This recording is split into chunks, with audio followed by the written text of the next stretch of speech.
میں دیکھیں تو ایبسولوٹ ٹرمز میں ان کی جو انفارمل اکانومی ہے وہ ڈنمارک یا ملیشیا کی تمام اکانومی سے زیادہ بڑی ہے، کیونکہ وہ ملک ہی اتنا بڑا ہے، اس میں ہر قسم کی انفارمیلٹی چل رہی ہوتی ہے، ان کی سرکار کو بھی نہیں پتا، اور پھر انہوں نے اس طرح کی ڈیمونیٹائزیشن ٹائپ کے پروگرامز عائد کیے تھے جس سے کہ روپے کے نوٹس غائب ہو گئے، اس کا بھی فائدہ نہیں ہوگا۔ ایف اے ٹی ایف نے ہر قسم کی سختی عائد کی ہے پاکستان پہ، اور جرمانے بھی عائد کرنے کو تیار ہے، اور بلیک لسٹنگ کرنے کو بھی تیار ہے۔ لہٰذا ہمیں جب تک عمل درآمد نہیں نظر آتی، امپلیمنٹیشن نہیں نظر آتی پاکستان میں، تو قانون سازی سے بات نہیں بنے گی۔ اچھا، قانون سازی سے بات نہیں بنے گی، تو آپ دوسرے لفظوں میں یہ کہہ رہے ہیں کہ اس بل کو لائے جانے کا کوئی خاص فائدہ یا افاقہ نہیں ہوگا؟ یعنی کہ اس میں جو چیزیں انہوں نے ڈالنے کی کوشش کی ہے ان قوانین میں، ان میں میرٹس بھی ہیں، اور وہ بہت اسپیسیفک انداز سے کوشش کرتے ہیں کہ ایف اے ٹی ایف کی دیگر جو شکایات ہیں ان پہ ان کو ٹھیک کرنے کی کوشش کی جائے، لیکن ایک اچھا فائنینشیل آرکیٹیکچر بنانے کے لیے جو ہمارے پرانے قوانین بھی تھے وہ بھی کافی تھے، بلکہ وہ زیادہ سخت بھی تھے ایف اے ٹی ایف کی ریکوائرمنٹ سے۔ اگر آپ پرانے 90s کے آرڈیننسز دیکھیں وہ بہت سخت ہیں، لیکن چونکہ ہم عمل درآمد نہیں ہوئے تو سختی کا بھی فائدہ نہیں ہوا، کیونکہ حقیقت میں تو آپ کی انفارمل اکانومی اتنی بڑی رہی ہے، اور لوگ اپنے کاروبار اور سارے جو ڈیلی کام ہیں وہ خود بخود کرتے رہے ہیں وداؤٹ فائنینشیل اوورسائٹ۔ تو چونکہ آپ سخت یا نرم کریں اپنے قوانین کو، عمل درآمد ہونا یہ درکار ہے۔ اچھا، یہ بتائیے گا چوہان صاحب، آپ نے جو انفارمل کا ذکر کیا ابھی، انڈیا اور افغانستان کے بارے میں بھی آپ کی ایک رائے ہے، آپ ذرا اس کو ایلیبوریٹ کرتے ہیں ہمارے لیے؟ جی، در حقیقت میں ایف اے ٹی ایف کا جو سخت یہ ایٹیٹیوڈ ہے پاکستان کے خلاف، میں اس کی مخالفت کرتا ہوں۔ اس کی وجہ یہ ہے کہ اگر آپ دیکھیں تو یہ چاہتے ہیں کہ انفارمل اکانومی کی وجہ سے پاکستان کو گرے لسٹ یا خدا نخواستہ بلیک لسٹ کر دیا جائے، تو پھر ہمیں پیچھے ہٹ کے دیکھنا چاہیے کہ اگر آپ انفارمل اکانومی دیکھیں تو افغانستان کی تقریباً تمام اکانومی انفارمل ہے، ریلیٹیولی تو ان کی تقریباً 100% اکانومی انفارمل ہے، کیونکہ افغانستان میں تو وہ نظام نہیں رہا۔ اور بھارت میں دیکھیں تو ایبسولوٹ ٹرمز میں ان کی جو انفارمل اکانومی ہے وہ ڈنمارک یا ملیشیا کی تمام اکانومی سے زیادہ بڑی ہے، کیونکہ وہ ملک ہی اتنا بڑا ہے، اس میں ہر قسم کی انفارمیلٹی چل رہی ہوتی ہے، ان کی سرکار کو بھی نہیں پتا، اور پھر انہوں نے اس طرح کی ڈیمونیٹائزیشن ٹائپ کے پروگرامز عائد کیے تھے جس سے کہ روپے کے نوٹس غائب ہو گئے چند ڈینامینیشنز کے۔ تو ان کی انفارمل اکانومی اتنی خراب ہے، ان پہ کیوں نہیں جرمانے عائد کیے جاتے، اور افغانستان پہ کیوں نہیں عائد کیے جاتے؟ یہ پاکستان کو اس کے ساتھ یہ امتیازی سلوک کیوں کیا جا رہا ہے؟ یہ ایک بات ہے جو ہماری عوام کو جاننا چاہیے ایف اے ٹی ایف کے متعلق۔ جی، سلمان شاہ صاحب کی طرف آؤں گا۔ شاہ صاحب سے یہ بتائیں، کون سے ایسے میجرز ہیں جو امیڈیٹ بیسس پہ گورنمنٹ کو لینے کی ضرورت ہے جس سے وہ منی لانڈرنگ کو روک سکے؟ ٹیرر فائنانس پہ آلریڈی گورنمنٹ نے بہت سارے انیشیٹیوز لیے ہیں، بینڈ آؤٹ فٹس پہ بہت سارے انیشیٹیوز لیے ہیں، جو منی لانڈرنگ ہے اس پہ گورنمنٹ انسٹنٹ انیشیٹیوز کیا لے سکتی ہے سر؟ دیکھیں، میں اس وقت تو آپ کو پتا ہے کہ آپ کے فائنینشیل سیکٹر میں خاصی زیادہ آپ چھان بین کی جا رہی ہے، اور اس کے اوپر آپ کو اکاؤنٹ کھولنے کے وقت بھی آپ کی پورا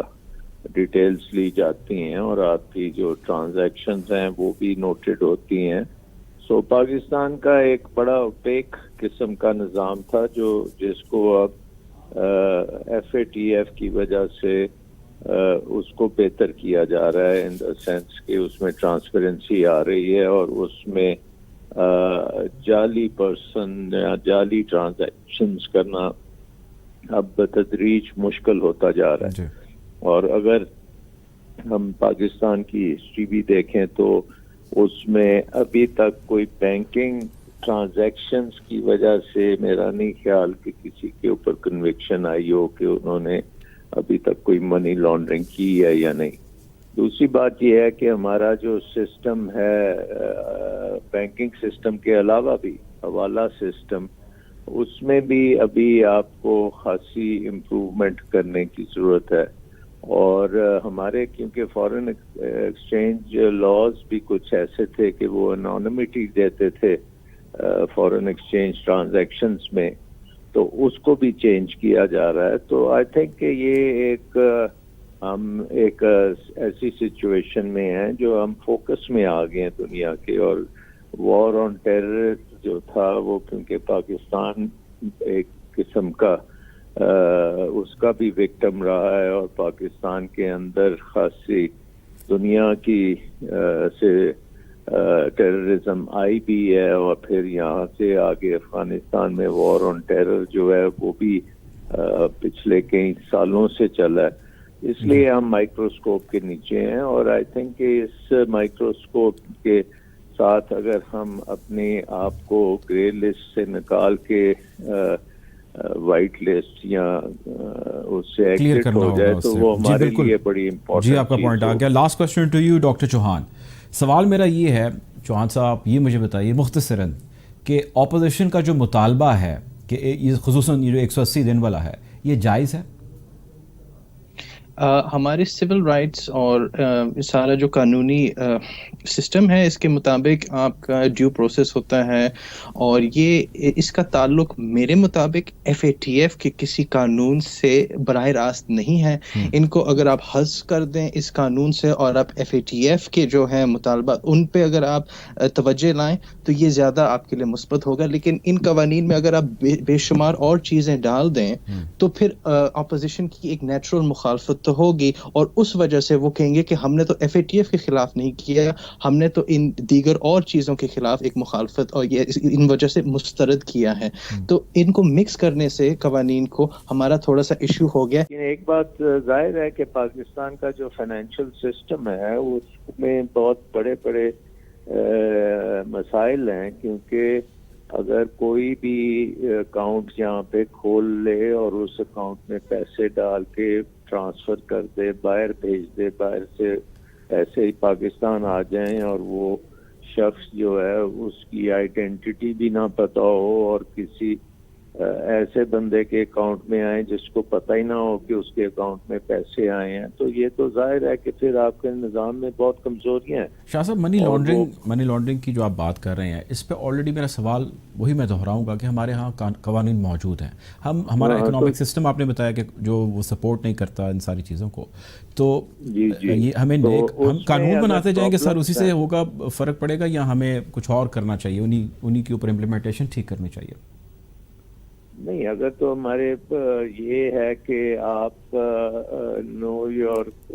جو کسٹمرز ہیں جو ہوتے ہیں وہ بھی نہیں آپ نے چیک کرنا، اور اگر آپ نے کوئی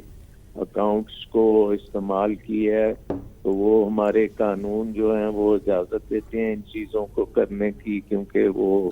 it's not a criminal offence to do it. تو پھر ان چیزوں کو دائرے میں لایا جائے گا قانون کے، اور اس میں پھر بتایا جائے گا کہ یہ واقعی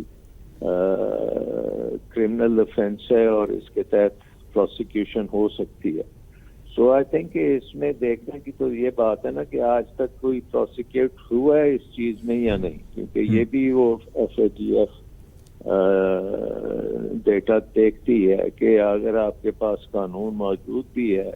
تو کیا وہ قانون کے تحت کوئی کنوکشن کبھی ہوئی ہے یا نہیں ہوئی، اور کیا وہ کوئی افیکٹو قانون ہے یا نہیں ہے.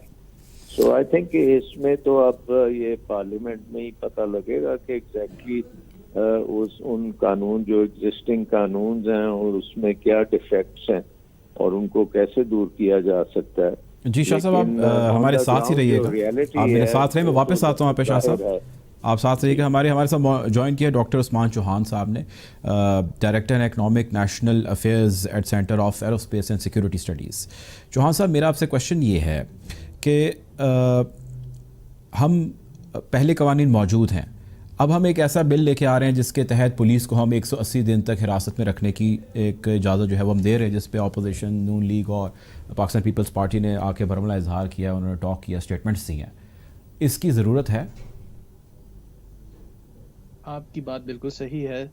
پہلی بات تو یہ ہے کہ قوانین موجود ہیں، کافی عرصے سے موجود ہیں، 20-30 سال سے،